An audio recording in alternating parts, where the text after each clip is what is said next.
You loser and mistake! Dad shouted and asked me to leave because my gold brother better than me. 3 years later, when they heard me on TV, they came to ask money. When I was 17, my father hit me with words that stayed with me like scars. You're a loser and a mistake, he yelled. You're going to be 18 soon. You should already have a job and be living on your own. Look at your brother, he's 25, has a real job in real estate, makes a steady income. He doesn't mooch off us like you do. I stood there stunned.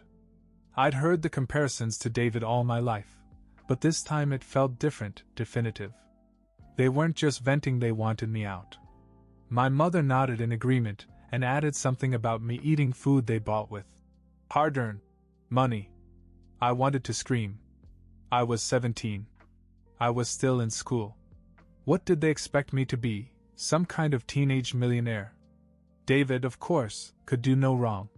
He had a decent job in real estate, but they made him sound like a CEO. Every time he visited, they'd gush about how generous he was, bringing them gifts and helping them with their bills. I knew he wasn't doing it out of love. David liked being the favorite. It gave him power over them and over me. He'd always talk down to me, saying I should take life seriously and be responsible. But how could I be responsible when my parents refused to give me a chance? That night, things reached a breaking point. My father stormed out after telling me to pack my things and leave. My mother didn't try to stop him. If anything, she seemed relieved. I went to my room, grabbed a duffel bag, and threw in whatever I could fit: some clothes, my laptop, and a few other essentials. There wasn't much to take, since they'd always been stingy with buying me things. I didn't even get a proper goodbye. They didn't care where I went as long as I wasn't their problem anymore. I finally called my grandparents. They lived a few towns over and didn't usually get involved in family drama, but this was different. When I told them what had happened, my grandfather didn't hesitate. Come stay with us, he said. Your parents are acting like idiots. When I arrived at their house, I expected questions, maybe a lecture, but all I got was kindness. My grandmother made me a hot meal and said I could stay as long as I needed. After I explained everything, my grandfather shook his head in disbelief. They're out of their minds, kid. I hope one day they realize how much they hurt you. But until then, you focus on yourself, you hear me? Those words stayed with me. For the first time, someone actually believed in me. I didn't want to disappoint them, so I went to work. I had no choice but to work hard. I'd always been good with computers, so I started looking for online gigs, freelance graphic design, small coding jobs, anything that paid. At first I was barely making $200 to $300 a month. It was tough, but I didn't want to give up. I figured out how to budget and stretch every dollar to make it last. My grandparents never made me feel like a burden, but I didn't want to depend on them for too long. Meanwhile, my parents cut me off completely. Not a single phone call, not even a text message. It was as if I never existed. I thought maybe David would reach out, but he didn't. He was too busy playing the perfect son, sending our parents money every month and feeding their delusion that they deserved to be taken care of. It became clear that their obsession with money had distorted everything. They didn't care about family, they cared about control. David gave them what they wanted, so he was their hero. Because I refused to fall in line, they saw me as worthless. But I wasn't going to stay down forever. I had a plan, even if it was in pieces. I just had to keep moving forward. Living with my grandparents gave me the space I needed. They didn't pressure me like my parents did. Instead, they asked how my work was going and encouraged me when I made even small progress. Grandpa in particular took an interest in my engineering projects, even though he barely understood half of what I was saying. Sounds like you're building something big, he'd say with a grin. Just don't forget the little people when you get famous. I wasn't building anything big back then. I was just trying to survive. I spent hours every day scouring freelance job boards. I taught myself new skills on YouTube, basic web development, Photoshop, anything that would help me get more gigs. It wasn't glamorous, but it was starting to pay off. One month I made about $600, and I felt like I'd won the lottery. During this time, I also began to notice things about my parents that I hadn't fully understood before. Grandpa would sometimes mention stories from when my father was younger. Apparently, he'd always been obsessed with status and money. When he was in his 20s, he almost went into serious debt trying to keep up with his friends, buying expensive clothes and gadgets to show off. My grandparents bailed him out. They thought he'd learned his lesson, but I guess he never did. I started to put it all together. My dad wanted to live a life where people would admire him without him actually doing the work. And David? He fit the plan perfectly. David's job wasn't exactly glamorous, but he made steady money and knew how to keep up appearances. He was the ideal puppet for my parents' image of success. Me? I didn't fit the mold. I didn't want to be anyone's puppet. Over time, I got better at what I did. I specialized in machine learning and automation, and took every opportunity to learn and apply those skills to my freelance projects. I didn't have time for college. My parents had made it clear that if I wanted to go, I was on my own financially. But honestly, I didn't care. I learned more by doing than I ever would in a classroom. By the time I was 19, I was earning enough to support myself. It wasn't flashy, but I was able to move out of my grandparents' apartment and get my own place, just a little one-bedroom downtown, but it was mine. I didn't tell my parents where I was living. They didn't ask. For all I knew, they probably still thought I was broke and struggling. David continued to play his role as their golden boy. He never reached out to me, and I was okay with that. I hadn't spoken to him since the day I left. But according to some mutual friends, things weren't going as smoothly for him as he let on. The real estate market was getting tough and he wasn't making as much as he used to. I heard he was stressed about money, but I didn't want to lose sleep over it. Then, when I turned 20, something unexpected happened. I landed a big freelance contract with a startup developing AI tools. They were impressed with my work and offered me a full-time position as a machine learning engineer. It was my first real job, and the salary was better than anything I'd ever imagined. $150,000 a year. Suddenly, everything changed. I went from barely scraping by to living comfortably in a 2-bedroom downtown apartment. I was building cutting-edge AI systems, analyzing massive data sets, and being recognized for my contributions. It felt surreal. A few months later, I was featured in a news segment about emerging tech entrepreneurs. It was a short interview, but it made waves. I didn't think much of it until my phone started blowing up. Friends, acquaintances, even people I hadn't spoken to in years were congratulating me. And then, out of nowhere, I got a call from my parents. I let it ring a few times before I answered. I was curious, I'll admit. They had ignored me for years, so why were they calling now? "Mike, we saw you on TV." My mother's voice chirped through the phone, almost too cheerful. "You did so well for yourself. We're so proud of you." Proud? Since when? I couldn't help but laugh inside. I knew exactly where this was going. "We were thinking," she continued, "maybe we could come visit you sometime? See how you're doing." I played it cool. "Sure," I said. "Come by next weekend. I'll text you the address." I wasn't inviting them out of kindness. No, I wanted them to see how far I'd come. I wanted them to see that the so-called loser they kicked out was now more successful than their precious David. And I knew exactly what they were really after: money. But this time I was in control. The weekend came and I was ready. I didn't go overboard cleaning the place, just enough to show that I wasn't the broke kid they thought I was. My 2-bedroom apartment had floor-to-ceiling windows overlooking the city skyline. Everything was sleek and modern, high-end appliances, minimalist furniture, the kind of setup you'd see in a tech magazine. I wasn't trying to show off, but I wanted them to see the life I built without their help. Right on schedule, the doorbell rang. I opened it to see my parents standing there with my brother, David, and his wife, Lindsay. I hadn't expected him to be there, but I should have known. David had to be a part of the show. "Well, My dad muttered, stepping inside and looking around like he was in a five-star hotel. My mom's eyes widened as she took in the place. "This is beautiful," she said clearly in awe. David, on the other hand, looked tense. He didn't say much, just stood there with a forced smile. Lindsay tried to compliment the place, but I could tell something was wrong. David's confidence had always been his armor, but right now it was cracked. I made a mental note to look into it later. We sat down in the living room and my mom wasted no time.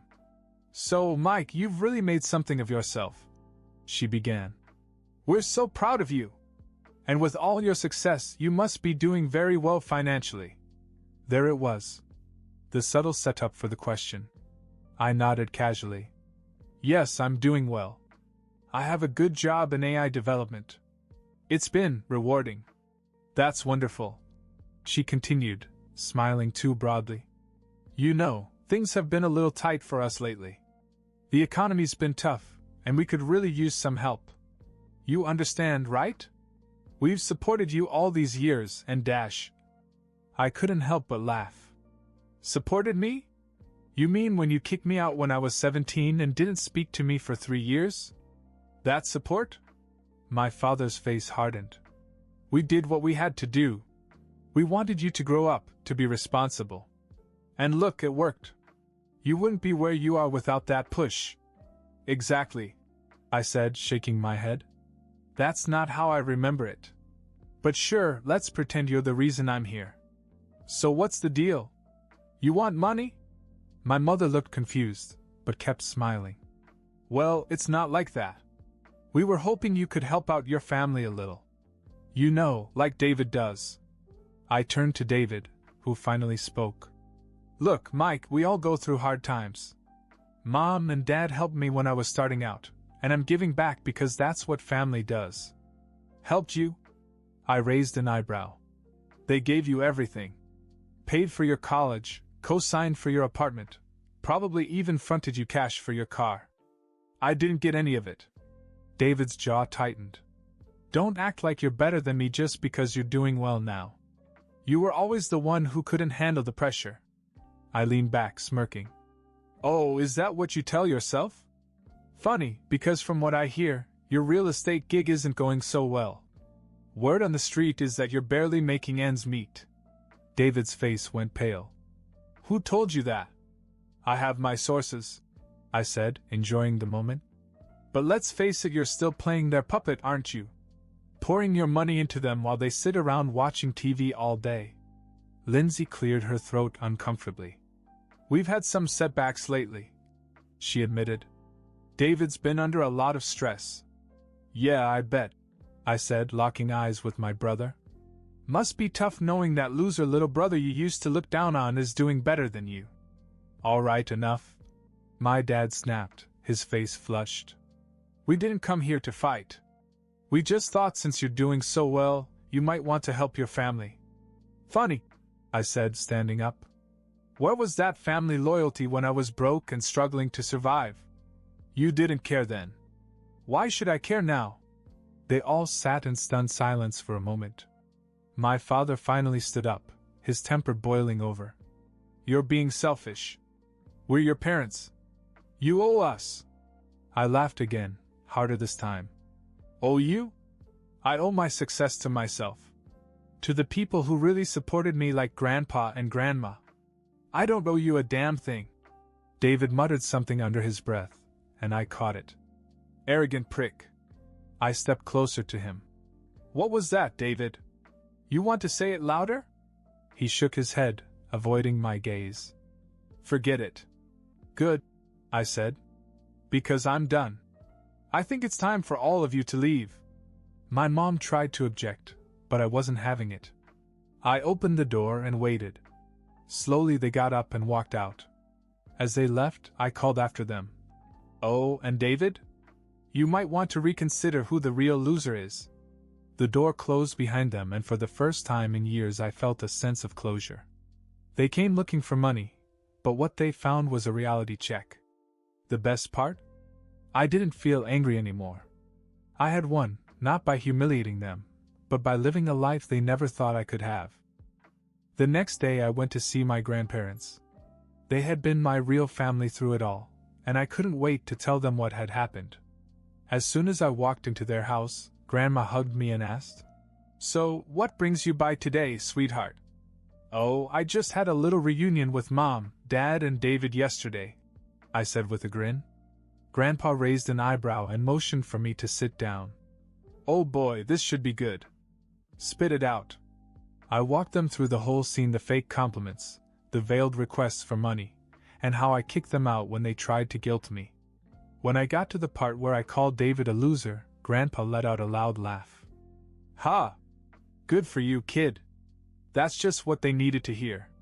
They'd been living off their golden boy long enough. I bet it stung when they realized you didn't need them." Grandma chuckled too. "They were too kind, really. You should have sent them a bill for all the emotional damage they caused." Grandpa shook his head with a grin. "You know what you could do? Offer to help with the garbage. That's about as much help as they deserve. Selfish people like that don't change. You're better off staying away from them." "Garbage collection, huh?" I laughed. "I'll keep that in mind." As the laughter faded, Grandpa's face grew more serious. "Listen, Mike, there's something you probably should know about why your parents are the way they are. We've never really talked about it, but maybe it's time." I sat up straighter. "What do you mean?" Grandma looked at Grandpa, then back at me. "Let's just say we haven't been on good terms with your parents for a long time. We hardly talk to them anymore, and there's a reason for that." Grandpa sighed. "It all goes back to when your father was about your age. He had this chip on his shoulder, always obsessed with keeping up with other people. He wanted to be seen as successful, even if it meant taking shortcuts. Your mother was the same way. They used to come to us all the time, asking for money. We helped them at first, thinking they'd get on their feet, but it was never enough. They always wanted more." Grandma added. "Their father acted like we owed him everything just for being his parents. We finally drew the line when they asked us to co-sign a huge loan for a business your dad wanted to start. It was a terrible idea. He hadn't done any research, had no plan, nothing. He just wanted money to impress his friends." Grandpa nodded. "When we said no, your father exploded. He called us selfish and accused us of not supporting him. We had a huge fight, and things were never the same after that. He stopped visiting, and when he did, it was always awkward.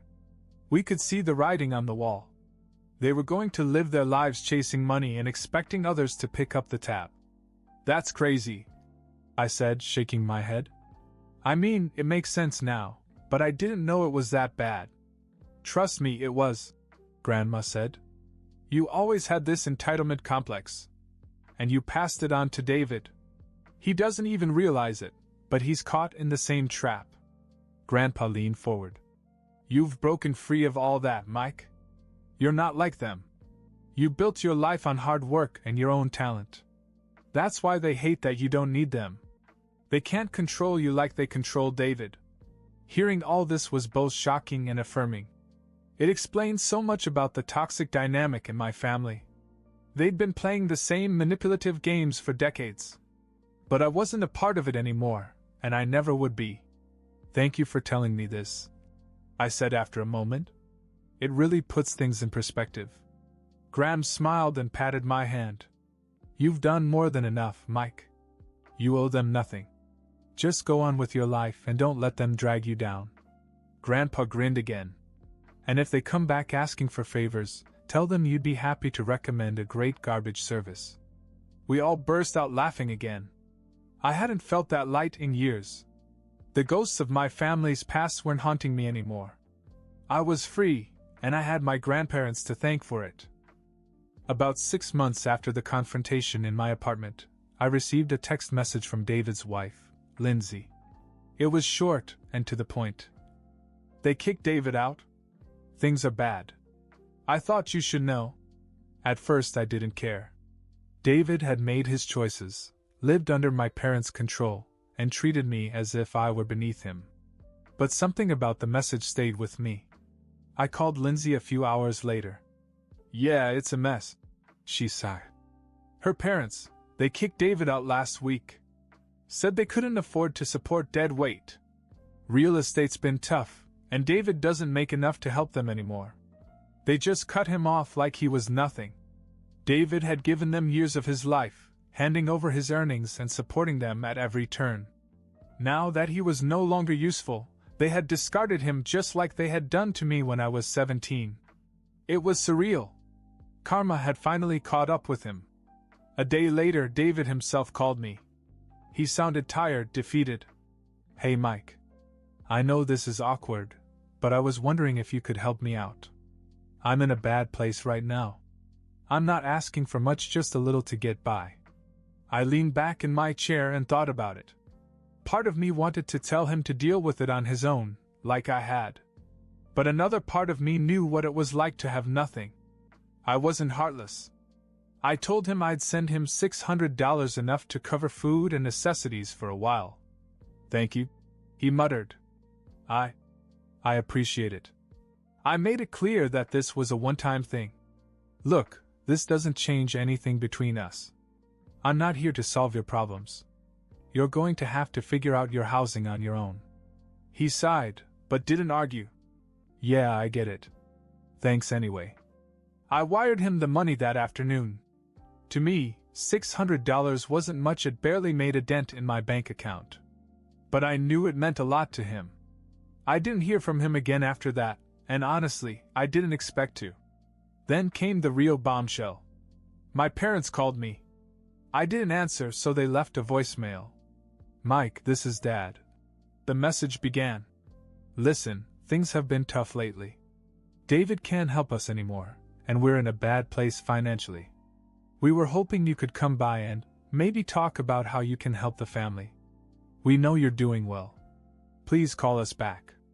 I stared down at my phone in disbelief. The people who had thrown me out, ignored me for years and called me a loser, now wanted me to save them? The nerve was unbelievable. I told my grandparents about it that night. Grandpa laughed out loud. "Oh, that's rich. After all they put you through, they think you're going to ride in like a hero?" "They're desperate," Grandma said, shaking her head. "They haven't changed. They just need another lifeline." "I'm not giving it to them," I said. "They're not my responsibility." The next morning I texted my parents. "I'm not interested. Don't contact me again." I blocked their numbers and felt an overwhelming sense of peace. I'd allowed their toxic hold on me for too long. But now, I was free. David had made his bed, and my parents had to face the consequences of their greed. I had no intention of going back. The cycle was broken. I had built my life with my own hands, and I would continue to live it without them weighing me down. And that was the end of it.